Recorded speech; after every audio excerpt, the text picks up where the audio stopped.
ഈ എരൂർ ജുമാ മസ്ജിദ് പള്ളിയുടെ പുനർനിർമ്മാണത്തിന് വേണ്ടി എരൂർ ശ്രീനാരായണ ഗുരുവരാശ്രമ സംഘം അതിൻ്റെ പുനർനിർമ്മാണ പ്രവർത്തനത്തിന് വേണ്ടി ഒരു ഫണ്ട് സ്വരൂപിച്ച് ഈ പള്ളിയുടെ അധികാരികളെ ഏൽപ്പിക്കുകയാണ്.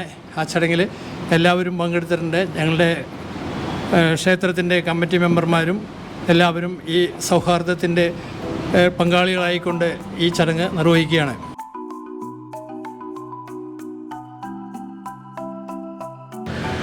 ഇപ്പോൾ ഞാൻ നിൽക്കുന്നത് വെണ്ണല എരൂര് കപ്പട്ടിക്കാവിലുള്ള ശ്രീ ഗുരു മഹേശ്വര ക്ഷേത്രത്തിൻ്റെ മുന്നിലാണ്.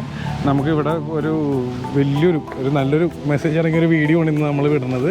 കാരണം ഇതാരും തന്നെ മിസ് ചെയ്യരുത് ഞാൻ റിക്വസ്റ്റ് ചെയ്യുന്നതാണ്. കാരണം എന്താ പറയുക, മനുഷ്യരായിട്ട് ജീവിക്കണവരുണ്ടെങ്കിൽ കാണണം, മനുഷ്യരായിട്ട് ജീവിക്കണവരുണ്ടെങ്കിൽ കാണണം എന്ന് പറഞ്ഞതിൻ്റെ കാരണം എന്താണെന്ന് അറിയണമെങ്കിൽ വീഡിയോ മുഴുവനായിട്ട് കാണുക. അത് ഇപ്പോൾ ഞാൻ സസ്പെൻസ് പൊളിക്കണല്ലോ. അപ്പോൾ നമുക്ക് ആദ്യം ഒന്ന് ഇവിടെ നിൽക്കണ അമ്പലത്തിലെ കമ്മിറ്റിക്കാരെയൊക്കെ ഒന്ന് പരിചയപ്പെടാം.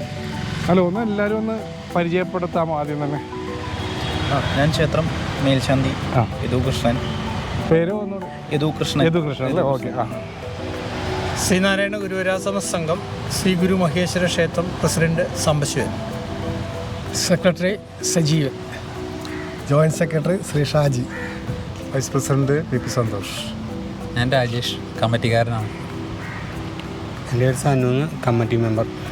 എൻ്റെ പേര് സനൽ, ഞാൻ കമ്മിറ്റിക്കാരനാണ്. അപ്പോൾ ഇവിടെ ഇവർ ഇത്രയും പേര് ഒത്തൊരുമിച്ച് നിൽക്കണതൊരു നല്ലൊരു ജനങ്ങൾക്കുള്ള ഒരു നല്ലൊരു മെസ്സേജ് നിങ്ങൾക്ക് തരാൻ വേണ്ടി കൂടിയാണ് ഇങ്ങനെ ഒരു വീഡിയോ എടുക്കുന്നത്. ഈ വീഡിയോ എടുക്കാൻ സാധിച്ചതിൽ വളരെ സന്തോഷമുണ്ട്. പിന്നെ ആദ്യം തന്നെ പറയട്ടെ, ഇവരെയൊക്കെ ചിലപ്പോൾ ഇതിന് മുന്നത്തെ ഒരു വീഡിയോയിൽ കണ്ടിട്ടുണ്ടാവും. ഈ അമ്പല കമ്മിറ്റിക്കാരെല്ലാവരും കൂടി അപ്പുറത്ത് എരൂര് പള്ളിയിലിരുന്ന് വെച്ചാൽ ഐസക്കച്ചന് അദ്ദേഹം ഇവിടെ നിന്ന് മാറിപ്പോകുമ്പോൾ ഒരു മെമ്മൻ്റ് കൊടുത്തൊരു വീഡിയോ ഒക്കെ നമ്മൾ ചെയ്തിരുന്നത്. ഞാൻ പറയണത് എന്താ പറയുക, ഇങ്ങനെയുള്ള സൗഹൃദങ്ങൾ എപ്പോഴും ഇപ്പോൾ എല്ലാവരും ജാതിയും മത രാഷ്ട്രീയമൊക്കെ പറഞ്ഞ് ഒരേ പ്രശ്നങ്ങൾ ഉണ്ടാക്കുമ്പോൾ ഇങ്ങനെയുള്ള സൗഹൃദങ്ങൾ വളർത്തിക്കൊണ്ടുവരാൻ തന്നെ നമ്മൾ ശ്രമിക്കണം. അപ്പോൾ ഇന്നും അതേപോലത്തെ ഒരു വീഡിയോയാണ്. അത് ഞാൻ പറയണതിന് നല്ലത് അവർ തന്നെ പറയട്ടെ, എന്താണ് ഇന്ന് നടക്കാൻ പോണ ആ ചടങ്ങിനെ കുറിച്ച് അവർ തന്നെ പറയട്ടെ. ഞങ്ങൾ ക്ഷേത്രം അത്ര വലിയ സാമ്പത്തികമുള്ള ആൾക്കാർ താമസിക്കുന്ന ഏരിയ അല്ല, എന്നാൽ അത്യാവശ്യം കുഴപ്പമില്ലാത്ത ഒരു ഏരിയയാണ്. അപ്പോൾ ഞങ്ങൾ നിന്ന് ക്ഷേത്രത്തിൽ നിന്ന് ഒരു ചെറിയ ഫണ്ട്, വളരെ ചെറിയ ഫണ്ട്, വലിയ വരുമാനമുള്ള ക്ഷേത്രമൊന്നുമല്ല എങ്കിലും ഉള്ളതിൽ നിന്ന് ഒരു ചെറിയ ഫണ്ട് നമ്മുടെ മസ്ജിദ് പണിയുന്നതിന് വേണ്ടിയിട്ട് ഞങ്ങൾ അവർക്ക് കൊടുക്കാൻ വേണ്ടി ഒരു ജുമാ മസ്ജിദ് വർക്ക് ചെയ്യുന്ന ഞങ്ങളുടെ സഹോദരങ്ങൾ തന്നെയാണ് അവിടെ. കാരണം അവർ ഞങ്ങളുടെ ക്ഷേത്രം വന്നപ്പോൾ പല സഹോദരന്മാരും ഇവിടെ ക്ഷേത്രത്തിലേക്ക് ഒരുപാട് കാര്യങ്ങൾ, അപ്പോൾ അവരത് വെളിപ്പെടുത്തരുതെന്ന് പറഞ്ഞേക്കുന്നതുകൊണ്ട് അവരുടെ പേര് ഞങ്ങൾ പറയുന്നില്ല. പക്ഷേ ക്ഷേത്രത്തിലേക്ക് ഒത്തിരി പൈസ ഞങ്ങൾ കൊടുക്കുന്നതിൻ്റെ 7 ലക്ഷത്തേക്ക് അതിനേക്കാളും മേലിൽ അവർ ഇവിടെ പൈസ ചിലവാക്കിയിട്ടുണ്ട്. ഈ ക്ഷേത്രം എന്ന് പറഞ്ഞാൽ ശ്രീനാരായണ ഗുരുദേവ തൃപ്പാദങ്ങളുടെ പാദസ്പർശനം കൊണ്ട് പരിപാവനമായ ഒരു ക്ഷേത്രമാണ് നമ്മുടെ ഈ ശ്രീ ഗുരു മഹേശ്വര ക്ഷേത്രം. ആ ഗുരുദേവ ദർശനങ്ങൾ ഉൾക്കൊണ്ടുകൊണ്ടാണ് നമ്മൾ ഈ ക്ഷേത്രത്തിൻ്റെ പ്രവർത്തനങ്ങൾ തുടക്കം മുതൽ ഇന്ന് വരെയും ആ രീതിയിലാണ് ഇതിൻ്റെ പ്രവർത്തനങ്ങൾ നമ്മൾ മുന്നോട്ട് പോയിക്കൊണ്ടിരിക്കുന്നത്. അത് കൊണ്ടാണ് നമ്മൾ സുഹൃത്ത് പറഞ്ഞ പോലെ പള്ളിയിലെ എല്ലാ ചടങ്ങുകളിലും നമ്മളെ ക്ഷണിക്കാറുണ്ട്. അതുപോലെ മതസൗഹാർദ്ദം അത് പൂർണ്ണമായിട്ടും ആ രീതിയിലാണ് പ്രവർത്തിച്ചുകൊണ്ടാണ് നമ്മൾ ക്ഷേത്രത്തിൻ്റെ പ്രവർത്തനം കൊണ്ടുപോകുന്നത്. ഇന്ന് ഈ കാലഘട്ടത്തിൽ ഇവിടെ സൂചിപ്പിച്ചായിരുന്നല്ലോ, എന്നുവെച്ചാൽ നമ്മുടെ ഫ്ലഡ് അതുപോലെ തന്നെ പ്രളയം, മറ്റുള്ള എല്ലാ കാലഘട്ടം, അതുപോലെ തന്നെ ഇപ്പോൾ വയനാട് ദുരന്തം, അതെല്ലാം ഒരു മതസൗഹാർദ്ദമാണ് നമ്മുടെ മുന്നിൽ ഇന്ന് കണ്ടുകൊണ്ടിരിക്കുന്നത്. അപ്പോൾ അതും കാലയെ കൂട്ടിക്കൊണ്ട് ഗുരുദേവൻ പറഞ്ഞ പോലെ ആ രീതിയിൽ മുന്നിൽ കണ്ടുകൊണ്ടാണ് നമ്മൾ ഈ ക്ഷേത്രത്തിൻ്റെ പ്രവർത്തനങ്ങൾ എല്ലാ മതക്കാർക്കും നല്ല രീതിയിൽ മതസൗഹാർദ്ദം ഉൾക്കൊണ്ടുകൊണ്ടാണ് നമ്മൾ ഈ ക്ഷേത്രത്തിൻ്റെ പ്രവർത്തനങ്ങൾ നാളിതുവരെ തുടർന്നു പോകുന്നത്. ഇനിയും അത് ആ രീതിയിൽ തന്നെ ആയിരിക്കും. മതസൗഹാർദ്ദങ്ങൾ മുറുകെ പിടിച്ചുകൊണ്ട് ശ്രീനാരായണ ഗുരുദേവ ദർശനങ്ങൾ മുറുകെ പിടിച്ചുകൊണ്ടായിരിക്കും ശ്രീ ഗുരു മഹേശ്വര ക്ഷേത്രത്തിൻ്റെ പ്രവർത്തനങ്ങൾ നമ്മൾ ഭാവിയിലും ആ രീതിയിൽ തന്നെയായിരിക്കും കൊണ്ടുപോകുന്നത്. നമ്മൾ കുറച്ച് ദിവസങ്ങളായിട്ട് പ്രവർത്തിച്ചതിൻ്റെ ഫലമായിട്ടാണ് ശ്രീനാരായണ ഗുരുവരാശ്രമ സംഘത്തിൻ്റെ ഭാരവാഹികളെ ഇന്ന് ഈ ഫണ്ട് എരൂർ ജുമാ മസ്ജിദ് പണിയുന്നതിന് വേണ്ടി നമ്മൾ കൊടുക്കാനായിട്ട് ഇപ്പോൾ പോകാൻ പോകുന്നത്. 1-2 കാര്യം കൂടി പറഞ്ഞ് നമുക്ക് അങ്ങോട്ട് പോവാം. ഇവിടെ ഈ ഫ്ലഡ് വന്ന കാലത്തും കോവിഡ് വന്ന കാലത്തും എല്ലാം നമ്മുടെ ആളുകൾ ഇവിടെ ഒരു ജാതിയും മതവും ഒന്നും നോക്കാണ്ട് എല്ലാവരെയും വളരെ നല്ല രീതിയിൽ ഞങ്ങൾ എളിയ ഈ സ്ഥാപനം നല്ല രീതിയിൽ സഹായിക്കാൻ ഞങ്ങൾക്ക് സാധിച്ചിട്ടുണ്ട്. ഞങ്ങളുടെ മനസ്സിലും നമ്മുടെ പ്രവൃത്തിയിലും എല്ലാം അങ്ങനെയുള്ള ഒരു ആശയങ്ങളാണ് നമുക്കുള്ളത്. ഗുരു അരുൾ ചെയ്തിട്ടുള്ള ആ ആ പ്രവർത്തന ശൈലി അനുസരിച്ചിട്ട് തന്നെയാണ് നമ്മൾ മുന്നോട്ട് പോകുന്നത്. അത് നമ്മൾ കുറേ കാലങ്ങളായിട്ട് നമ്മളത് ചെയ്തുകൊണ്ടിരിക്കുകയാണ്. അത് ഇന്ന് പണിയുന്ന സമയത്ത് നമ്മൾ ആ ഒരു സ്നേഹം പങ്കിടുന്നതിന് വേണ്ടി നമ്മൾ അവിടേക്ക് ചെല്ലുകയാണ് ഈ ഫണ്ട് അവരെ ഏൽപ്പിക്കാൻ വേണ്ടി. ഇവിടെ പലരും പല അഭിപ്രായങ്ങളും പറയണ്ടായി. മെയിനായിട്ട് ശാന്തിയല്ലേ പറയണ്ടത്. ശാന്തി 2 വാക്ക് പറഞ്ഞു അതിനെക്കുറിച്ച്. കാരണം നമ്മുടെ കാണികൾക്കും കൂടി ഒരു നല്ലൊരു മെസ്സേജാണ് ഇപ്പോൾ നമ്മുടെ ഈ വീഡിയോ പോകുന്നത്. അതിൽ കൂടുതലൊന്നുമില്ല, എന്നാലും 2 വാക്ക് പറഞ്ഞു. അതായത് നമ്മുടെ ഗുരുമകേശ്വര ക്ഷേത്രം എന്ന് പറഞ്ഞു കഴിഞ്ഞാൽ ഞാൻ വന്ന കാലം തൊട്ട് തന്നെ എപ്പോഴും തന്നെ നമ്മൾ ഇവിടെ ശ്രദ്ധിച്ച് കഴിയുമ്പോൾ അതായത് എപ്പോഴും ഒരു സൗഹാർദ്ദത്തിന് മുൻതൂക്കം കൊടുത്തുകൊണ്ടാണ് ഈ ക്ഷേത്രം ഇന്നും മുന്നോട്ട് പോകുന്നത്. അതായത് ഇതിൽ വരുന്ന ഭക്തജനങ്ങളാണെങ്കിലും ജാതി മത ഭേദമന്യേ എല്ലാവരും സഹകരിപ്പിച്ചുകൊണ്ട്, അതായത് അത് ഹിന്ദു മുസ്ലിം എന്നൊരു വേർതിരിവ് ഇവിടെ ഉണ്ടായിട്ടില്ല. ഒരു ക്ഷേത്രത്തിൽ ഒരു കമ്മിറ്റിക്കാർ ഒരിക്കലും തന്നെ ഇവർ അതിനെ വളരെ അനുകൂലമായിട്ടാണ് അവർ പോലും ഈ ക്ഷേത്രത്തിലേക്ക് ഓരോ സാധന സാമഗ്രികൾ കൊണ്ട് സമർപ്പിക്കുമ്പോഴും ഇവരും അതിനെ വളരെ സൗഹാർദ്ദപരമായിട്ടാണ് ഇവർ മുന്നോട്ട് കൊണ്ടുകൊണ്ടിരിക്കുന്നത്. ഓരോരോ ക്ഷേത്രത്തിൽ ഓരോരോ വിശേഷങ്ങൾക്കും, അതുപോലെ പള്ളിയിലെ അച്ഛനാണെങ്കിൽ തന്നെ എല്ലാ വിശേഷത്തിനും ഇവിടുത്തെ കൊടിയേറ്റ് ഉത്സവം തൊട്ട് ആറാട്ട് വരെയുള്ള എല്ലാ വിശേഷങ്ങൾക്കും അവരെല്ലാം ഇവിടെ വന്ന് സഹകരിച്ച് പോകാറുണ്ട്. അത് നമ്മൾ മറ്റുള്ള ക്ഷേത്രങ്ങളിൽ നിന്ന് വ്യത്യസ്തമായ ഒരു കാഴ്ച കൂടിയാണ്. പല ക്ഷേത്രങ്ങളിലും ഉണ്ടെങ്കിൽ തന്നെ, പക്ഷെ മറ്റുള്ള ക്ഷേത്രങ്ങളെക്കാളും വ്യത്യസ്തമായിട്ടൊരു, അതായത് ഇവിടെ ഏതൊരു കാര്യത്തിനും അവരെല്ലാം തന്നെ ഇവിടെ ഈ ദേശത്ത് എല്ലാവരും തന്നെ സഹകരിച്ച് ഒന്നുകൂടായിട്ട് കൊണ്ടുപോകുന്നത് ഇവിടുത്തെ ഓരോ കമ്മിറ്റിക്കാരുടെയും കഴിവ് കൂടെയാണ്. കാരണം ഇവർ ഓരോരുത്തരും, അതായത് ഒരാളിൽ നിന്ന് വ്യത്യാസമില്ല, ഇവർ 20 കമ്മിറ്റിക്കാരുകളുണ്ട്. ആ 20 പേരും ഒറ്റക്കെട്ടായിട്ടാണ് അതിനെ കാണുന്നത്. അത് അപൂർവം ക്ഷേത്രങ്ങളിൽ മാത്രം കണ്ടുവരുന്നൊരു രീതിയാണ്. അത് എന്നും ഈ നാടിൻ്റെ തന്നെ ഒരു ഐശ്വര്യമായിട്ട്, അതുകൊണ്ട് തന്നെ ഓരോ ദിവസവും നമ്മളെ ക്ഷേത്രത്തിൽ വളർച്ചകളാണ് മുന്നോട്ട് വന്നത്. എല്ലാ രീതിയിലുള്ള ആളുകളുടെ സഹകരണവും ഈ ക്ഷേത്രത്തിലേക്ക് വരുന്നുണ്ട്. ക്ഷേത്രത്തിനും അതൊരു ക്ഷേത്രത്തിനെയും വളരെ ഒരു ഉയർച്ചയിലേക്ക് കൊണ്ടുവരികയാണ് അത് ചെയ്യുന്നത്. അതുകൊണ്ട് മുതൽക്കൂട്ടാണ്, ഒരു ക്ഷേത്രത്തിനൊരു മുതൽക്കൂട്ടും കൂടിയാണ്. ഒരു ക്ഷേത്രത്തിൻ്റെ വൈസ് പ്രസിഡന്റ് പി സന്തോഷ്. ഒരു മത സൗഹാർദ്ദത്തിൻ്റെ ഭാഗമായിട്ടാണ് നമ്മളൊരു ചെറിയ തുകയാണ് നമ്മൾ പള്ളി പണിയുന്നതിന് വേണ്ടി തന്നെ കൊടുക്കുന്നത്.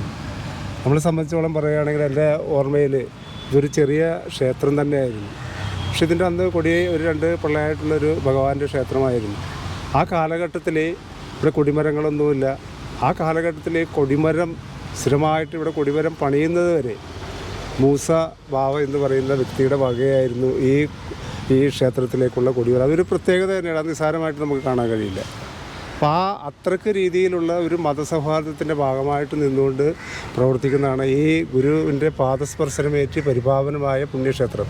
ഈ ക്ഷേത്ര കമ്മിറ്റികളെ എടുത്ത് പരിശോധിച്ച് നോക്കിയാലും ക്ഷേത്ര ഭാരവാഹികളൊക്കെ തന്നെ ഒറ്റക്കെട്ടായി നിന്നുകൊണ്ട് പ്രവർത്തിക്കുന്നതിൻ്റെ ഭാഗമാണ് നമ്മുടെ ഈ വിജയം തന്നെ എന്നാണ്. അതുപോലെ തന്നെ ഗുരുവിൻ്റെ പാദസ്പർശനമേറ്റ് പരിപാവനമായ ഈ ക്ഷേത്രാങ്കണം അതിൻ്റെ ആ ചെറിയതിൽ നിന്ന് തുടങ്ങി ഇന്നൊരു വലിയ ഒരു ചിറ്റമ്പലത്തോടു കൂടിയുള്ള ഒരു ക്ഷേത്രമായി മാറാൻ കഴിഞ്ഞത് തന്നെ ഈ മതസൗഹാർദ്ദത്തിൻ്റെ ഒരു ഭാവം കൂടിയായിട്ടാണ് എനിക്ക് തോന്നിയിട്ടുള്ളത്. അപ്പോൾ ഇനി നമുക്ക് അങ്ങോട്ട് പോവാം അല്ലേ? മസ്ജിദിൽ അങ്ങോട്ട് പോവാം. ബാക്കി വിശേഷങ്ങൾ അവിടെ ചെന്ന് കാണിച്ചിരുന്നു. പട്ടിക്കാവ് ശ്രീനാരായണ ഗുരു വരാശ്രമ സംഘം പ്രസിഡന്റ് മാരാത്ത് സാംബശിവൻ അവർ, നമ്മുടെ എരൂര് ജുമാ മസ്ജിദ് പ്രസിഡന്റ് മമ്മൂട്ടി സാഹിബ് പല്ലച്ചിക്ക് നമ്മുടെ ഈ ഫണ്ടിലേക്ക്, പുനർനിർമ്മാണ ഫണ്ടിലേക്ക് ഒരു സംഭാവന നൽകുകയാണ്. സഹകരണത്തിനും സ്നേഹത്തിനും നന്ദി. ഇൻഷാ അല്ലാഹ് നാട്ടിൽ സൗഹൃദവും സമാധാനവും സന്തോഷവും ഐക്യവും ഒക്കെ നിലനിൽക്കണം. അതിൻ്റെ ഭാഗമായിട്ടാണ് ഇങ്ങനെ ഒരു കാര്യങ്ങൾ നോക്കുന്നത്. ഈ മഹത്തായ കാര്യത്തിന് എല്ലാവരും സാക്ഷ്യം വഹിക്കുക.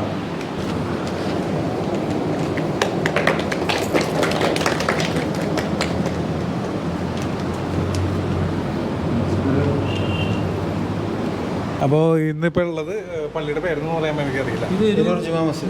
എരൂർ ജുമാ മസ്ജിദിലാണ് ഞാനിപ്പോൾ നിൽക്കുന്നത്. നമ്മുടെ അമ്പലത്തിൽ നിന്ന് ഇതിന് മുന്നേയും നമ്മുടെ ഒരു ക്രിസ്ത്യൻ പള്ളിയിലേക്ക് ഒരു അച്ഛൻ പോകുമ്പോൾ മെമൻറ്റോ കൊടുക്കുന്ന ഒരു വീഡിയോ ഒക്കെ കണ്ടിരുന്നു. വളരെ സന്തോഷം തോന്നിയൊരു കാര്യമാണ്. കാരണം ഇവിടെ നാട്ടിൽ ജാതിയും മതവും രാഷ്ട്രീയവും പറഞ്ഞ ആൾക്കാർ ഈ അടിച്ചു പിരിഞ്ഞ് നിൽക്കുമ്പോൾ ടൈമിൽ ഇങ്ങനൊരു കാര്യം നടക്കുമ്പോൾ വളരെ സന്തോഷം തോന്നി. എനിക്കിങ്ങനെ ഒരു വീഡിയോ എടുക്കാൻ സാധിച്ച് നിങ്ങളുടെ ഒപ്പം ഭാഗമാകുമ്പോൾ സാധിച്ചതിൽ സന്തോഷമുണ്ട്. ഈ ഒരു അവസരത്തിലൊരു കാര്യം ചോദിക്കുന്നതാണ്, മറ്റുള്ളവർക്ക് കൊടുക്കാനുള്ളൊരു മെസ്സേജാണ് ഞാൻ ചോദിക്കുന്നത്. എന്താണ് ഇങ്ങനെ തല്ലുപിടിച്ച് കിടക്കുന്ന ടൈമിൽ ഇങ്ങനൊരു അമ്പലത്തിൽ നിന്ന് വന്ന് മുസ്ലിം പള്ളിയിലേക്ക് ഹെൽപ്പ് ചെയ്യുന്നു. പിന്നെ അതുപോലെ അവരുടെ അമ്പലത്തിലും ഒരു മുസ്ലിം സഹോദരൻ കുറേ കാര്യങ്ങൾ ചെയ്ത് വയ്ക്കണമൊക്കെ എനിക്കറിയാം. അതുപോലെ കഴിഞ്ഞ ഒരു പള്ളിയിലെ അച്ഛന് മെമൻറ്റോ കൊടുത്തതും പറഞ്ഞ്. അപ്പോൾ ഈ ഒരു അവസരത്തിൽ നമ്മുടെ കാണികളോട് ഒരു മെസ്സേജ് കൊടുക്കാൻ 2 വാക്ക് പറയാമോ? നമ്മുടെ നാട്ടിൽ എപ്പോഴും സന്തോഷവും സ്നേഹവും സൗഹൃദവും നിലനിൽക്കണം. എങ്കിൽ മാത്രമാണ് മനുഷ്യന് ഇവിടെ ജീവിക്കാൻ കഴിയുകയുള്ളൂ. മനുഷ്യൻ അടിസ്ഥാനപരമായി ഒന്നാണ്. എല്ലാ മനുഷ്യരും ഒന്നാണ് അടിസ്ഥാനപരമായിട്ട്. ഓരോരുത്തരുടെയും ശരീരത്തിലെ ഞരമ്പുകളിൽ ഓടുന്ന രക്തം, അതിൻ്റെ നിറം ഒന്നാണ്. അതുപോലെ അവരുടെ വികാര വിചാരങ്ങൾ, ആഗ്രഹങ്ങൾ, അഭിലാഷങ്ങൾ അതെല്ലാം അടിസ്ഥാനപരമായിട്ടൊന്നാണ്. അതുകൊണ്ട് തന്നെ മതവും ജാതിയും എല്ലാം പിന്നീടുണ്ടായി വരുന്നതാണ്. നമ്മൾ നേരത്തെ സൂചിപ്പിച്ചതുപോലെ, സുഹൃത്ത് സൂചിപ്പിച്ചതുപോലെ, അങ്ങോട്ടും ഇങ്ങോട്ടുള്ള കൊള്ളലും കൊടുക്കലും അത് നമ്മുടെ രാജ്യത്ത് ആവശ്യമാണ്. നമുക്ക് അറിയാം, 2018 തോന്നുന്നു ആ ദുരന്തമുണ്ടായപ്പോൾ, അതല്ല അതിനു മുമ്പുള്ള കവളപ്പാറ ദുരന്തമുണ്ടായപ്പോൾ അവിടെ ഒരു മസ്ജിദാണ് ഒരു പോസ്റ്റ്മോർട്ടം സെൻ്ററായിട്ട് ഉപയോഗപ്പെടുത്തിയത്. ഒരു മസ്ജിദ് തന്നെ വിട്ടുകൊടുത്തു. ആ പള്ളിയിൽ വെച്ചാണ് ഓരോ ശവങ്ങളും ഓരോ മയ്യത്തുകളും ഡോക്ടർമാർ പോസ്റ്റ്മോർട്ടം ചെയ്തത്. ആ വാർത്തകളൊക്കെ നമ്മൾ കണ്ടതാണ്. അപ്പോൾ ഇന്ത്യ രാജ്യം എന്ന് പറയുന്നത് ഏറ്റവും അത്ഭുതകരമായൊരു രാജ്യമാണ്. മറ്റൊരു രാജ്യത്തുമില്ലാത്ത വളരെയധികം അത്ഭുതകരമായ കാര്യങ്ങൾ നടക്കുന്ന ഒരു രാജ്യമാണ്. കാരണം വിവിധ മതസ്ഥർ, വിവിധ വിശ്വാസക്കാർ, വിവിധങ്ങളായ ആശയങ്ങൾ പേറുന്നവർ, അവരെല്ലാവരും ഒരു അമ്മ പെറ്റ മക്കളെപ്പോലെ ജീവിക്കുന്നു. അവർക്കൊക്കെ അവരുടേതായ വിശ്വാസങ്ങളുണ്ടാകും. പക്ഷേ ആ വിശ്വാസങ്ങളൊക്കെ ഉള്ളിൽ വെച്ചുകൊണ്ട് പരസ്പരം സഹകരിക്കാവുന്ന എല്ലാ മേഖലകളിലും സഹകരിച്ചുകൊണ്ടാണ് ഇന്ത്യയിലുള്ള ജനങ്ങൾ മുന്നോട്ട് പോകുന്നത്. അതാണ് ഇന്ത്യയുടെ ശക്തിയും ഇന്ത്യയുടെ കരുത്തും. നമുക്കറിയാം, നമ്മുടെ പൂർവികർ നമുക്ക് കാണിച്ചു തന്ന മാതൃകയും അതാണ്. KP കേശവമേനോൻ്റെ ഒരു പുസ്തകമുണ്ട്, നവഭാരത ശില്പികൾ എന്ന് പറഞ്ഞു. ആ പുസ്തകത്തിലൊരു സംഭവം ഇപ്പോൾ എനിക്ക് ഓർമ്മ വരികയാണ്. അതുകൂടി ഉദ്ധരിക്കാം. അതായത് നമ്മുടെ രാജ്യത്തിൻ്റെ സ്വാതന്ത്ര്യത്തിന് വേണ്ടി ഹിന്ദുവും മുസൽമാനുമെല്ലാം തോളോട് തോൾ ചേർന്ന് പ്രവർത്തിച്ചു കൊണ്ടിരിക്കുന്ന സന്ദർഭത്തിൽ നമ്മുടെ ഫാദർ ഓഫ് നേഷൻ, നമ്മുടെ രാഷ്ട്രപിതാവ് മഹാത്മജിയും അതുപോലെ മൗലാന മുഹമ്മദ് അലി ജൗഹറും, മുഹമ്മദ് അലി ജിന്നല്ല, മുഹമ്മദ് അലി ജൗഹർ, മൗലാന മുഹമ്മദ് അലി ജൗഹർ എന്ന് പറഞ്ഞാൽ ചരിത്രത്തിൽ അദ്ദേഹത്തെ വിശേഷിപ്പിക്കുന്നത് തന്നെ സ്വാതന്ത്ര്യത്തിൻ്റെ പിതാവ് എന്നാണ്. അപ്പോൾ സ്വാതന്ത്ര്യത്തിൻ്റെ പിതാവ് എന്ന് വിശേഷിപ്പിക്കപ്പെടുന്ന മൗലാന മുഹമ്മദ് അലി ജൗഹറും നമ്മുടെ രാഷ്ട്രപിതാവായ മഹാത്മാഗാന്ധിയും ഒരിടത്ത് ഒരുപാട് കാലം താമസിക്കേണ്ടി വന്നിട്ടുണ്ട് പലപ്പോഴും. അന്നേരമെല്ലാം മഹാത്മാഗാന്ധി അദ്ദേഹത്തിൻ്റെ സനാതന ധർമ്മമനുസരിച്ചുള്ള കർമ്മങ്ങളിൽ ഏർപ്പെടുന്നു രാവിലെ എഴുന്നേറ്റ്. അതേസമയം തന്നെ മൗലാന മുഹമ്മദ് അലി ജൗഹർ സുബഹി നിസ്കാരത്തിൽ ഏർപ്പെടുന്നു. പ്രഭാതം പൊട്ടിവിടരുമ്പോൾ അല്ലാഹു അക്ബർ അല്ലാഹു അക്ബർ, ദൈവം വലിയവനാണ് എന്ന ആ മഹത്തായ മന്ത്രങ്ങൾ ഉരുവിട്ടുകൊണ്ട് മൗലാന മുഹമ്മദ് അലി ജൗഹർ പ്രാർത്ഥനയിൽ മുഴുകുകയാണ്. അതേസമയം തന്നെ തൊട്ടപ്പുറേ മഹാത്മാഗാന്ധിജിയും അതാ അദ്ദേഹത്തിൻ്റെ സനാതന ധർമ്മം അനുസരിച്ചുള്ള പ്രാർത്ഥനകളിൽ, രാമമന്ത്രങ്ങളിൽ ഒക്കെ ഏർപ്പെട്ടുകൊണ്ടിരിക്കുകയാണ്. ഇങ്ങനെയുള്ള നല്ല മാതൃകയാണ് നമ്മുടെ പൂർവികർ നമുക്ക് കൈമാറി തന്നത്. അവരൊക്കെ അവരവരുടെ മതത്തിലും അവരവരുടെ ആദർശത്തിലും വിശ്വാസത്തിലും അടിയുറച്ച് നിൽക്കുമ്പോഴും മനുഷ്യർ എന്ന നിലയിൽ പരസ്പരം സഹകരിക്കാനും സ്നേഹിക്കാനും അതുപോലെ സഹായിക്കാനും ഒന്നും അവരുടെ മതം ഒരു തടസ്സമായിരുന്നില്ല. അതുകൊണ്ട് തന്നെ ഒരിക്കലും മതം ഒരു സംഘർഷത്തിനോ അല്ലെങ്കിൽ ഒരു കലാപത്തിനോ കാരണമായി മാറരുത്. പരസ്പരം സ്നേഹിക്കാനും സഹകരിക്കാനുമുള്ള ഒരു മാർഗമായി തന്നെ നമ്മുടെ മതങ്ങളെല്ലാം നിലനിൽക്കണം എന്നാണ് നമ്മളെല്ലാവരും ആഗ്രഹിക്കേണ്ടതും അതാണ് നമ്മൾ ഇംപ്ലിമെൻ്റ് ചെയ്യേണ്ടതും എന്ന് ഈ സന്ദർഭത്തിൽ ഞാൻ ഓർമ്മപ്പെടുത്തുന്നു. നമ്മുടെ ശ്രീനാരായണ ഗുരു വരാശ്രമ സംഘത്തിൻ്റെ ഈ മഹത്തായ ഈ മാതൃക ഏറ്റവും നല്ലൊരു മാതൃകയായിട്ട് എരൂരിൻ്റെ ചരിത്രത്തിൽ രേഖപ്പെടുത്തപ്പെട്ടിരിക്കുന്നു. അല്ലാഹു സുബ്ഹാനഹു വ തആല നമ്മെ എല്ലാവരെയും രണ്ട് ലോകത്തും അനുഗ്രഹിക്കുമാറാകട്ടെ. ദുനിയാവിലും മരണാനന്തരവും നമ്മെ എല്ലാവരെയും അല്ലാഹു അനുഗ്രഹിക്കുമാറാകട്ടെ. ആമീൻ ബിറഹ്മതിക യാ അർഹമർ റഹീമീൻ. അസ്സലാമു അലൈക്കും വറഹ്മത്തുള്ളാഹി. Peace be upon U.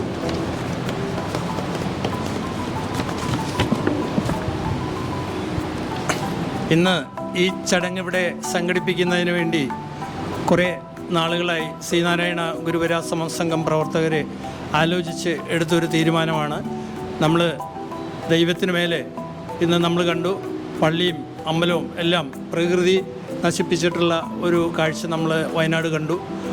അതിക്കപ്പുറം വേറെ ഒന്നുമില്ല. അപ്പം നമ്മളെല്ലാവരും ഒത്തൊരുമയോടെ ജീവിക്കേണ്ട ഒരു കാലഘട്ടമാണത്. ഈ കാലഘട്ടത്തിൽ നമ്മുടെ ആ സ്നേഹബന്ധങ്ങൾ ഒരുപാട് കാലം നിലനിൽക്കുന്നതിന് വേണ്ടിയും ആ ഒരു സൗഹൃദം നിലനിർത്തുന്നതിന് വേണ്ടിയും ശ്രീനാരായണ ഗുരുവരാശ്രമ സംഘം സംഘടിപ്പിച്ചിട്ടുള്ള ഈ പരിപാടി വളരെ വിജയപ്രദമായി നടത്താൻ ഞങ്ങൾക്ക് സാധിച്ചു. അതിലൊരുപാട് സന്തോഷിക്കുന്നു. നന്ദി, നമസ്കാരം. നല്ലൊരു മെസ്സേജ്, ഞാൻ വിചാരിച്ചതിലും നല്ലൊരു മെസ്സേജ് തന്നെ നമുക്ക് കാണികൾക്കും എനിക്കും വേണ്ടി തന്നു കഴിഞ്ഞു. പിന്നെ ആദ്യം തന്നെ എനിക്ക് മനസ്സിലായത്, ആദ്യം തന്നെ നമ്മളൊക്കെ മനുഷ്യനാവുക, ശേഷമാണ് ബാക്കിയുള്ളതെല്ലാം, അല്ലേ? നമ്മൾ ജനിച്ചു വീണ മനുഷ്യനായിട്ടാണ്, അത് ആദ്യം ആവാൻ ശ്രമിക്കുക. ഞാൻ പിന്നെ പരിചയപ്പെടുത്താൻ വിട്ടുപോയി വന്ന്. എൻ്റെ പേര് ഹുസൈനർ സക്കാഫി, മൂവാറ്റുപുഴ. ഞാൻ എരൂർ ജുമാ മസ്ജിദിൽ ഇപ്പോൾ 1.5 വർഷമായിട്ട് ഇവിടുത്തെ ഖത്തീബാണ്, ഇവിടുത്തെ മുഖ്യ ഇമാം. എന്തായാലും വളരെ സന്തോഷം. നല്ലൊരു വളരെ ശാന്തസുന്ദരമായ, എല്ലാവരും സ്നേഹത്തോടുകൂടി ജീവിക്കുന്ന ഒരു നാടാണ് എരൂർ. അതിൻ്റെ ഒരു ഭാഗമാണ്, അതിൻ്റെ ഒരു തെളിവാണ് നമ്മളിപ്പോൾ കണ്ട ഈ ഇവൻ്റ്. തീർച്ചയായും സന്ദർഭത്തിൽ ഓർമ്മപ്പെടുത്തുകയാണ്. എനിക്കിങ്ങനെ വീഡിയോ എടുക്കാൻ സാധിച്ചിട്ട് വളരെ സന്തോഷമുണ്ട്. കാരണം എന്താ വെച്ചാൽ ലോകത്ത് എന്തെങ്കിലും ഒരു മാറ്റം വരണമെങ്കിൽ ചിലർ പറയണത് ഞാനൊരാൾ മാറിയതുകൊണ്ട് ഈ ലോകം നന്നാവില്ലെന്നാണ്. നമ്മുടെ ഒരു വീഡിയോയോ അല്ലെങ്കിൽ ഒരു മെസ്സേജ് ചെയ്യാൻ ഒരു 5 പേര് മാറാൻ സാധിച്ചു, അതാണ് വിജയം. അപ്പോൾ ആരെങ്കിലും ഒരാൾ മുന്നിട്ട് ഇറങ്ങണം ഇതിനൊക്കെ വേണ്ടി, അല്ലേ? വളരെ ഇങ്ങനെയുള്ള സ്നേഹാധിഷ്ഠിതമായ ഇവൻറ്റുകൾ ജനങ്ങളിലേക്ക് എത്തിക്കുക എന്നുള്ള നല്ലൊരു കാര്യമാണ്. തീർച്ചയായിട്ടും വളരെ സന്തോഷം. All the very best. Thank you. അപ്പോൾ എന്തായാലും ഈ ഒരു വീഡിയോ നിങ്ങൾക്ക് ഇഷ്ടപ്പെട്ടെന്ന് വിശ്വസിക്കുന്നു. പിന്നെ നമ്മുടെ ചാനലിലൂടെ ആദ്യമായിട്ടാണ് ഇങ്ങനൊരു വീഡിയോ നിങ്ങളിപ്പോൾ കാണണമെങ്കിൽ ഇപ്പോൾ തന്നെ ഒന്ന് ഫോളോ ചെയ്തിട്ടുക. ഇതുപോലുള്ള മനോഹരമായ, അല്ലെങ്കിൽ നിങ്ങൾ അറിയേണ്ടതായിട്ടുള്ള, അല്ലെങ്കിൽ നിങ്ങൾ കാണേണ്ടതായിട്ടുള്ള വീഡിയോസായിട്ട് ഇനിയും വരുന്നതായിരിക്കും. പിന്നെ ഒരു കാര്യം കൂടി പറഞ്ഞാൽ, വീഡിയോ ഇഷ്ടപ്പെട്ട മറ്റുള്ളവർക്കും കൂടി ഷെയർ ചെയ്യാൻ മറക്കരുത്. കാരണം ഇതൊക്കെയാണ് നമ്മൾ ആദ്യമേ നമ്മുടെ ഇപ്പോൾ പ്രോത്സാഹിപ്പിക്കേണ്ടത്, ഇതൊക്കെയാണ്. കാരണം ഇപ്പോൾ തിരിഞ്ഞാണ് പലതും നടക്കണമെന്ന് ഞാൻ പറഞ്ഞില്ലേ. അപ്പോൾ നെക്സ്റ്റ് വീഡിയോ കാണാം, കൂടുതലൊന്നും പറയില്ല. Okay, by.